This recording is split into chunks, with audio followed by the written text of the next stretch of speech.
Pardon me. Been a long weekend.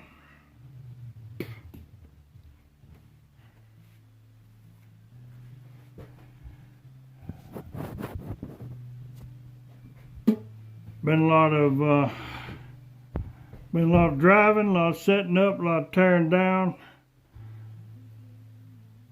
Some of y'all that know me know I do trade shows. Kind of tired here.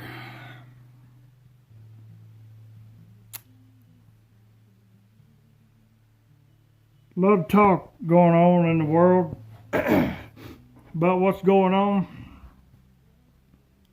Well, let me tell you something.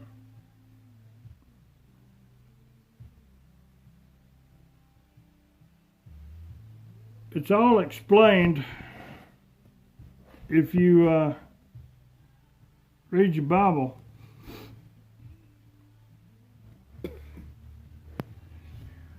Everybody's worried about all this conflict going on in Syria and everything.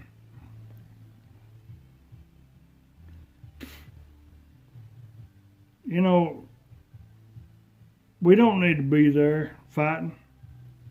Hell, they've been fighting there since the beginning of time. There's going to be fighting off and on and skirmishes from now on. Except for a very short time.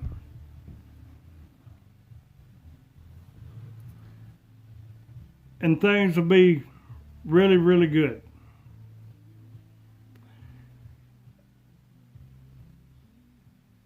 The Muslims won't be fighting. Muslims are threatening us or anybody else. The Chinese won't be threatening war. South Koreans won't be threatening war.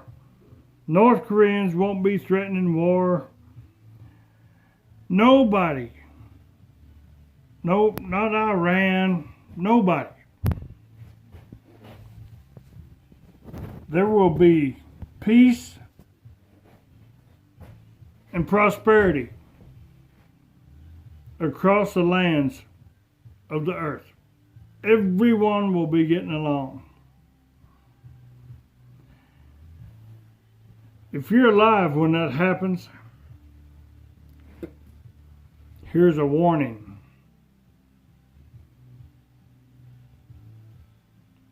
Do not engage in that prosperity. Do not engage in that false peace.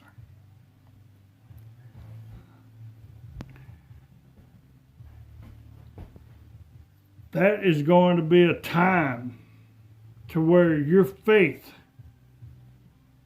and your determination of where you want to be for eternity will come into play.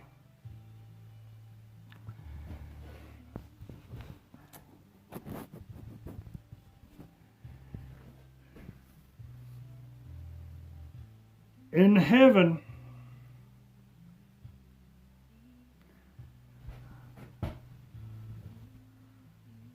there are many angels.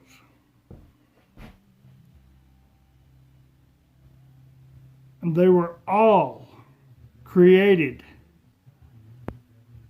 just as the earth, just as the stars, just as the universe, just as all that God created.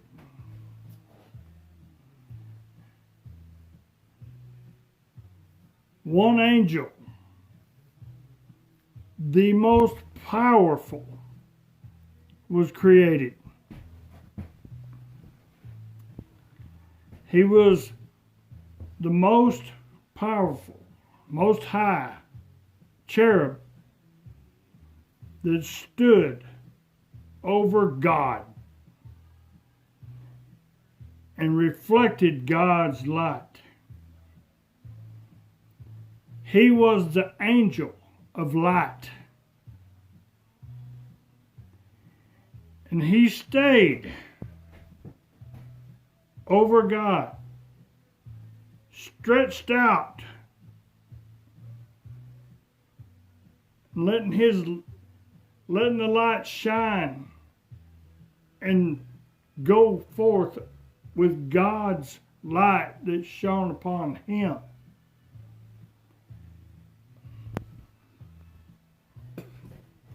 He got tired of being that. He wanted to be God himself. This angel of light, we now know as Lucifer.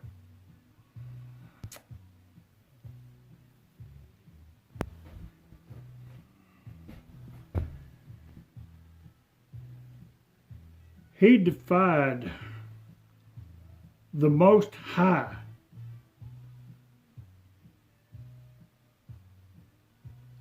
and was cast out of heaven. And when he did, when he left, when he got cast out, he took a third of the angels with him. A third. In heaven, God proclaims that there are myriads and myriads and myriads of angels, as far as you can see and imagine. Millions, maybe billions, maybe trillions, maybe a number that we don't know.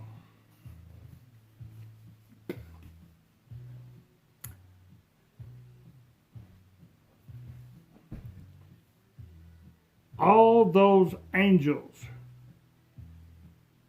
all degrees of angels, Lucifer, the cherubs, the pillars, the fire pillar angels that surround God, the angels that you see forever that bow down on their faces and stand back up again for millennia. All those angels God created with a thought. The universe and all the galaxies God created with a thought. Our one world, Adam and Eve, created with a thought. All that combined, his power is greater than all that he created.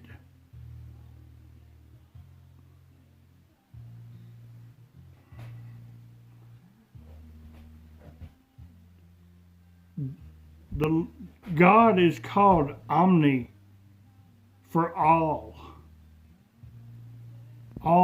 powerful, omnipowerful.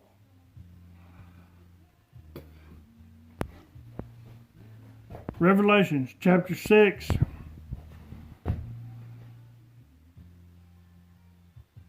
And I saw when the Lamb opened one of the seals, and I heard as if it was the noise of thunder. One of the beasts saying, Come and see. And I saw, and behold, a white horse.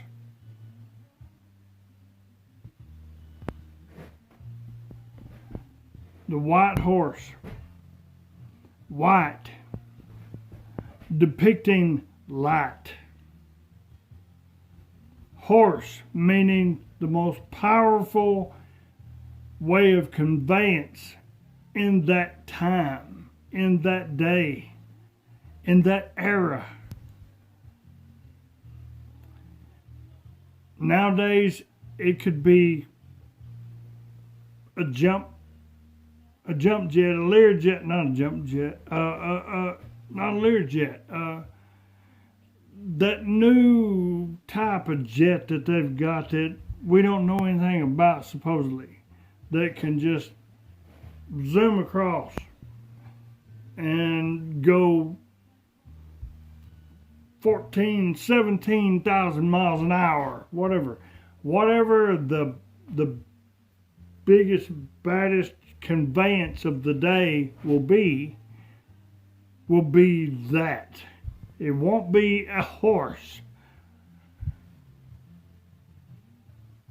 but the white horse means the light.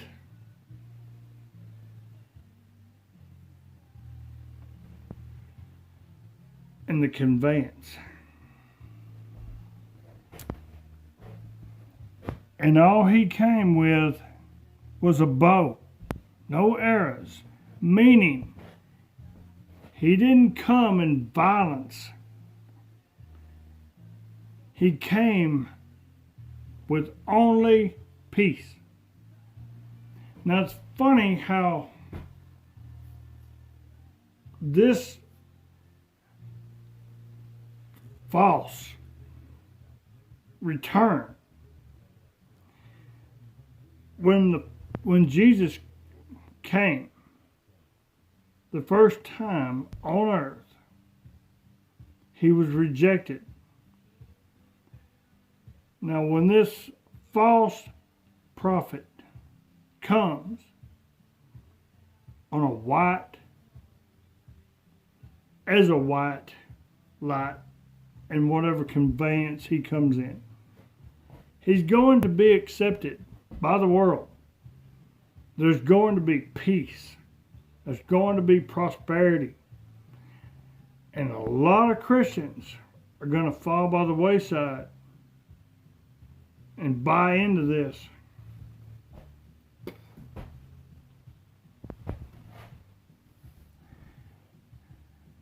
How do we know?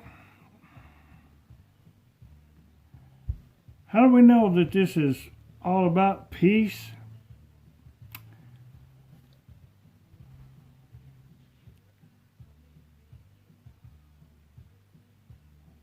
Because the next coming in chapter 6, verse 4, and there went out another horse that was red,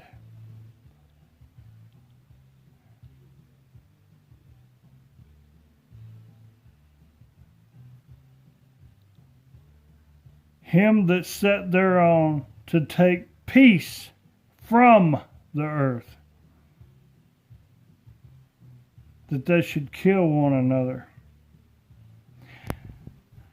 So this peace that the white horse brings is going to be very short-lived, because after that is going to become war. And it's going to go on to several other colors of horses that's going to come, meaning several other apocalyptic. There's going to be famine. There's going to be death. But this false prophet is not going to be the Jesus we seek.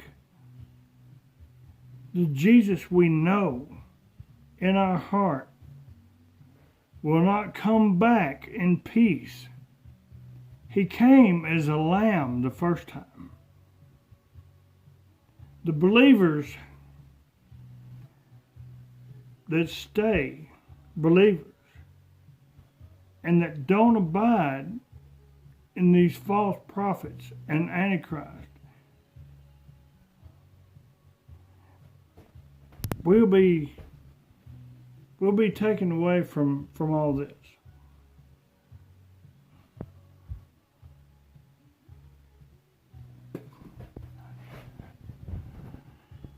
Because after 7 years of the tribulation,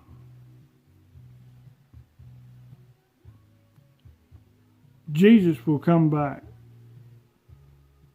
as a lion.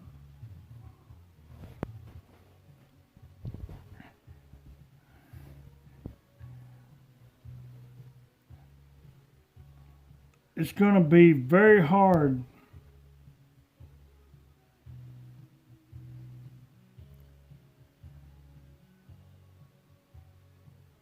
to survive if you're not a believer and your faith isn't strong.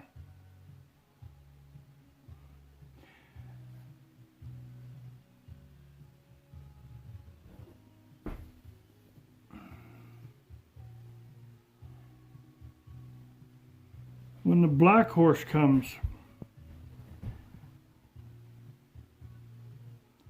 you're going to have to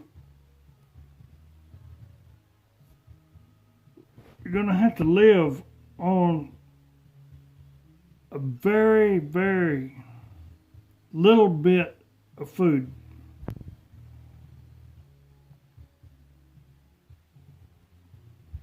Penny of wheat, 3 measures. It's like a quart jar of wheat.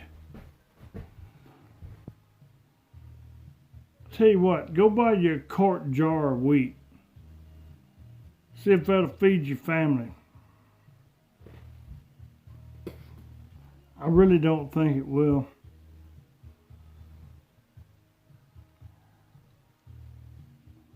And then, of course, the pale horse.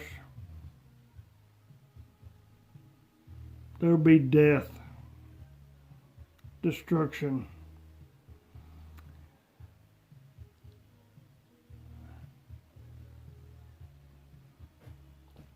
I'm telling you,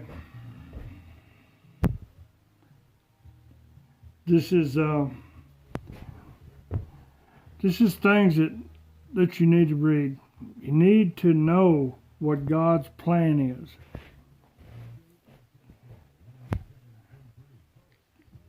We were told the plan.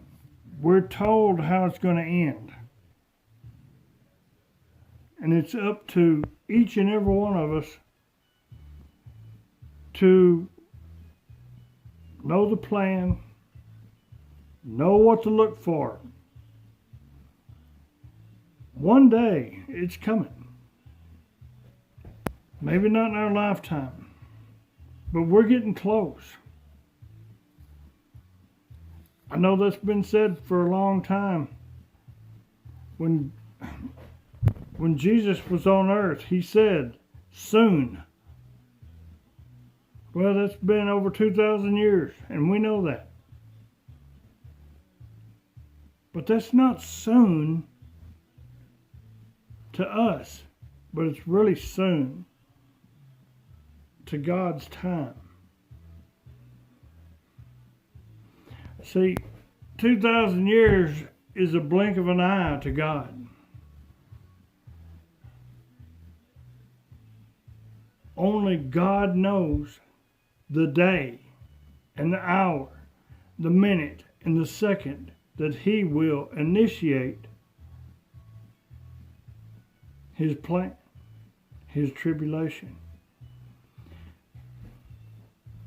And it will be when most are most ill prepared. So that means, as a Christian, you need to be prepared every minute of every day.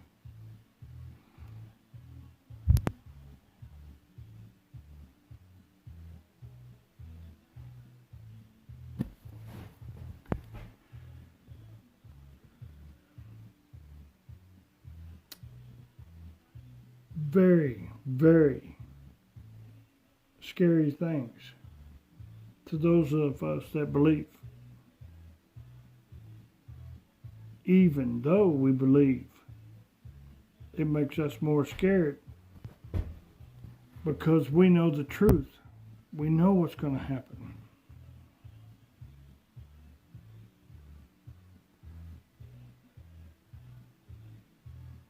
we'll move on in Revelations next time we talk.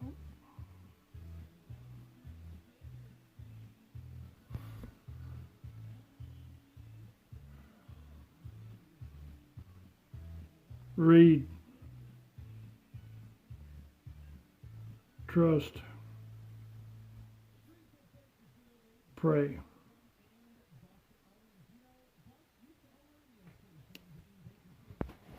Good night.